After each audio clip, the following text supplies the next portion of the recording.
Remédios sem receita, nem pensar. Eles podem ser muito prejudiciais. Produtos químicos, como tinturas de cabelo, só a partir dos 3 meses e com autorização do médico. As roupas devem ser confortáveis, assim como os sapatos. A relação sexual é permitida em qualquer fase da gravidez. Permitida e recomendada. Mulher, quando engravida, a gente fica com medo, a gente fica assim, o nosso corpo se modifica. Às vezes o parceiro ele se afasta um pouco porque ele tem medo de machucar, e a mulher pode interpretar isso como uma rejeição. Então é muito importante que ela mantenha a relação sexual, sim.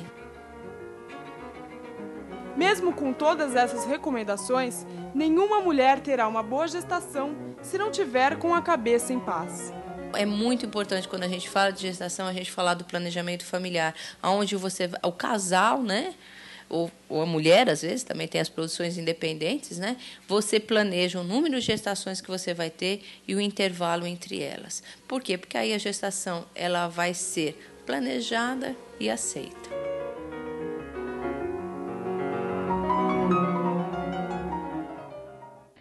Fátima, a gente viu aí o que a gente está falando de um mundo perfeito, uma gestação planejada, tudo isso. Agora, no caso dos adolescentes, das adolescentes, quando não é planejada, é uma coisa quase acidental, como é que fica a cabeça dessa menina? Eu acho que agora eu vou falar um pouquinho do projeto, né? Esse projeto foi criado há 5 anos por um grupo de médicos, cuja médica que está mais envolvida é a atual presidente da associação, que é a doutora Lourdes Teixeira Henriques. E o objetivo do projeto é estar atendendo as adolescentes gestantes, porque a gente sabe, elas sabiam na época, que o projeto, que as meninas estão nesse momento de crise absurda, né? Muitas engravidam sem querer, né? Sim. Então, o projeto, ele criou uma metodologia de atendimento para estar suprindo as necessidades dessa menina nessa faixa de idade. Então, a gente tem algumas atividades que são permanentes, que é o atendimento com psicólogo, assistente social, fisioterapeuta, yoga, Shantala, as próprias pediatras, obstetras, e algumas atividades que são pontuais, assim, algumas festas, algumas palestras, né? E todo esse todo esse planejamento, ele visa estar atendendo essa menina que chega muito angustiada, Sim. muito revoltada. Quais são os maiores medos que elas têm?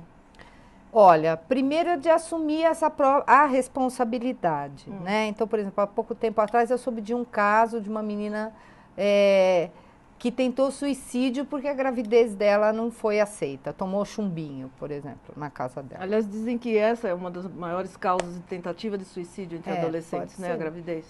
Porque como acontece sem esperar, elas chegam muito angustiadas. Então, chegam com muito medo, elas chegam muito sofridas, elas já chegam... essas meninas já sofreram preconceito da família, dos colegas da escola, elas chegam muito fragilizadas de uma maneira geral. E a ideia do projeto é acolher, no primeiro momento. Aí, a partir do momento que acontece esse acolhimento, que elas encontram lá outras meninas na mesma situação emocional e de risco como elas, acaba sendo uma ajuda. Entra um outro passo que é a informação. E para isso entram todas as aulas que elas recebem, principalmente as aulas médicas. Então elas vão ter aulas sobre parto, aulas sobre como cuidar do bebê. Vão ter a informação que não tinha toda a informação até então, né? necessária para, na verdade, é o primeiro objetivo do projeto. Prevenir uma nova gravidez, que ela aconteça de forma planejada, uma segunda vez, e, ao mesmo tempo, aumentar esse vínculo materno-infantil, né? Porque o que é para o futuro, né? Da criança e dela mesma, claro, né? Quero colocar a Débora na conversa. Débora, é muito comum a depressão pós-parto? depende do que a gente chama de muito comum, mas o que eu posso dizer é que ela tem, aparentemente, nos últimos anos, ficado mais diagnosticada ou, de fato, tem incidido mais. E muitas... Qual é o comportamento que a gente pode considerar assim, mais radical nessa depressão? Então, acho que é preciso que a família ou o entorno da mulher observem alterações mais significativas de comportamento, algumas delas ligadas ao vínculo com o bebê. Pode ter a rejeição do É muito bebê, total. comum você ver a mulher tendo dificuldades no início que são naturais. Lógico que para qualquer mulher que tem uma idealização do bebê como, né, que é o comum, a sociedade fala isso, não, um quartinho perfeito, um bebê perfeito. Imagem, de repente, o que você tem em casa é um pacote chorando, né? São noites, a privação do sono é um dos maiores estimuladores ou desencadeadores, junto com o restante do contexto da depressão pós-parto. E muitas vezes a própria experiência do nascimento, que foi traumática de alguma forma, e depois eu quero muito falar disso mais à frente no programa, se houver oportunidade, são fatores que desencadeiam. E a família tem que estar muito atenta, porque muitas das vezes o que acontece? A mulher é vista como a rainha até a hora que nasce o bebê. Então ela é bem paparicada durante a gestação. Quando nasce o bebê, as pessoas vão na casa dela, né, visitar o bebê. E ela sai da cena praticamente, a pessoa que foi o recipiente, o container do bebê até aquele momento, e aí a atenção da família costuma se despregar um pouco dela. Sim. E muitas vezes são passados despercebidos alguns dos primeiros sinais e sintomas de uma coisa que vai se transformar numa depressão pós-parto. O entorno é o maior, é o nó crítico, porque ele pode ser potente para desenvolver e potente para acolher e conter, receber, acolher essa mulher e ela não desenvolver uma depressão pós-parto. A atenção do entorno é fundamental e muitas vezes ela está muito sozinha também. Sim. Na sociedade que a gente vive, muito urbanizada, as mulheres perderam essa questão de o contato umas com as outras. Existem estudos mostrando isso, que quanto mais cercada de mulheres que tiveram a experiência do nascimento, que são próximas dela, mais confortável essa mulher fica no pós-parto e mais poderosa no sentido de dar conta daquele bebê, dos cuidados com si próprio e com o bebê.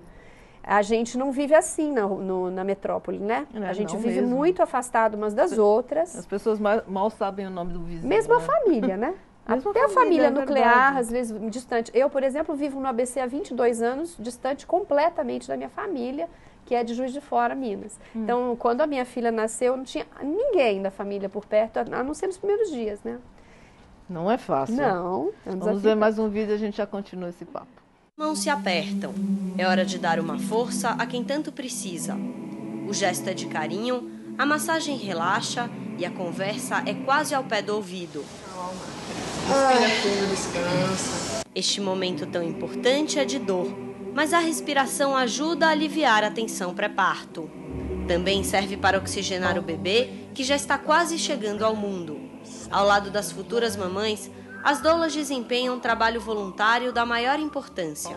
A presença dessas voluntárias faz parte do processo de humanização do projeto Bem Nascer da Prefeitura de Santo André. Para trabalhar como doula, é necessário passar por um curso de capacitação onde recebem dicas de como orientar e acolher as futuras mamães andreenses.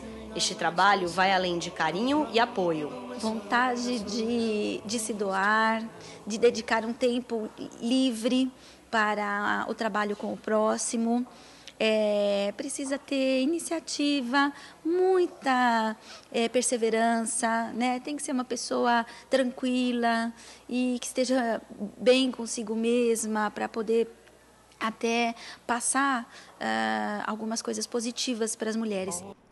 Olha, antes de eu entrar nesse assunto das doulas, que eu acho que é muito bacana, vou mandar uns recadinhos para vocês aqui que chegaram via internet.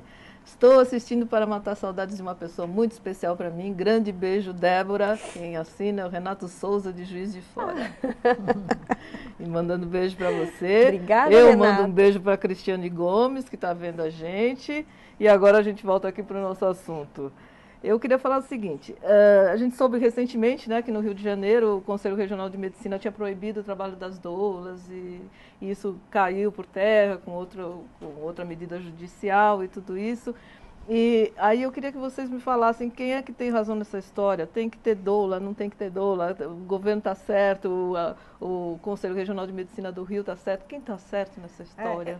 Olha, eu quero te dar assim, uma impressão, eu vivo no meio médico, né? Então, acho que a doula, ela vem nesse momento para preencher essa solidão da metrópole, como ela colocou. Sim. Né? A doula é bem esse papel, do estar junto, do dividir, né? Mas realmente na área médica, as pessoas têm muita preocupação com esse parto humanizado e com o trabalho das doulas. Né? Acham muito arriscado? Acham arriscado. Mas isso não é uma coisa que existe muito medo aqui, sei lá, na região, na cidade, digamos assim? Eu acho. Não é uma coisa que, Pode sei ser. lá, nas periferias ou no interior, não é uma coisa mais comum? Pode ser. No caso de uma, adolescentes aquela gestantes, paranoia da metrópole. Pode ser.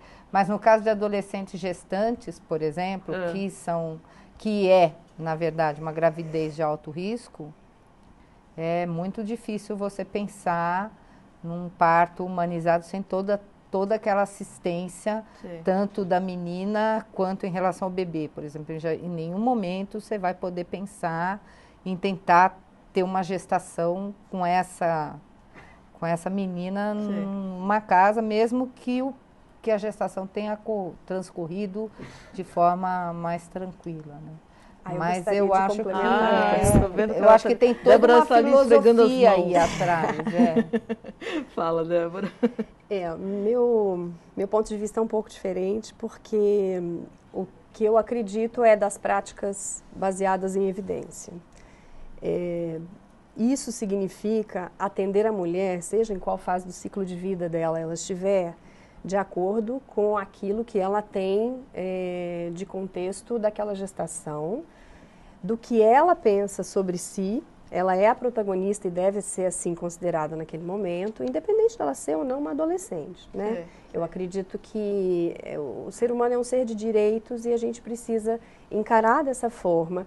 E a tutela que a gente está muito habituado, à nossa prática hegemônica de saúde, né? Essa tutela ela precisa baixar a guarda e acolher o outro nas suas necessidades físicas, claro, de atendimento, e humanizar de forma nenhuma o atendimento, de forma nenhuma humanizar é deixar de assistir adequadamente. Né? Acho que aí que a gente precisa alinhar os discursos, porque a humanização ela tem a ver com o protagonismo do ser que está sendo sujeito do atendimento em saúde.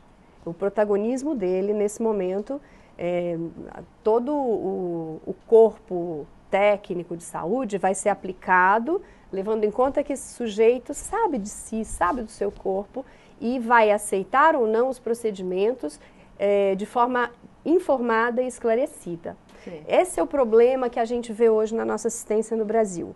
A gente tem uma tutela grande sobre a mulher, independente de qual faixa etária ela está, uma tutela enorme, onde ela deixa de ser um sujeito de direitos. E, aliado a isso, se fosse só isso, a gente já teria um grande problema, mas a gente tem um outro, que é uma prática obstétrica muito pouco baseada em evidências científicas. Vou te interromper só um pouquinho, mas a gente retoma a conversa já já. Topas? Top. Vamos colocar música nessa conversa. João, e agora? Vamos lá. Já que não dá para fazer a música para as duas, apesar que tem outras músicas, mas vai sair fora do... Então, essa seu aqui, roteiro? Essa aqui serve talvez para as duas. Vou homenagear as duas. Oba.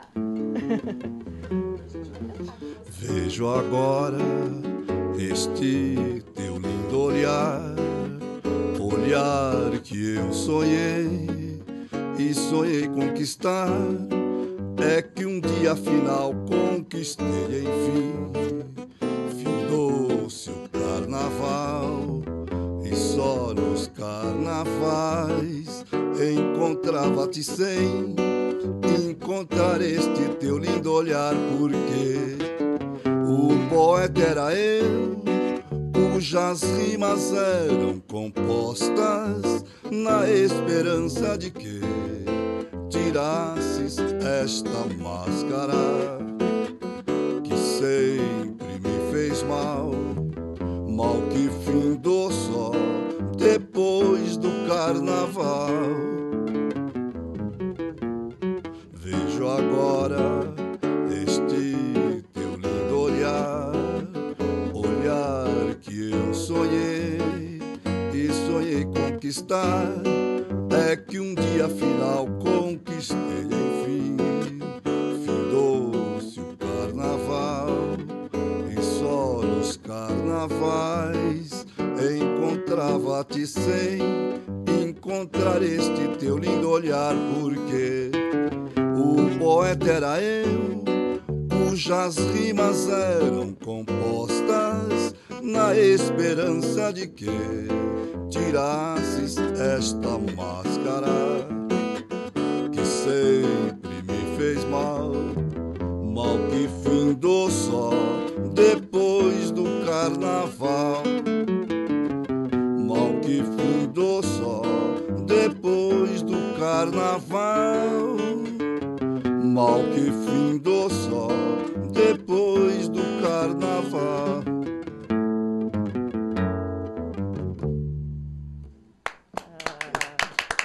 Ficaram felizes, né? Obrigado.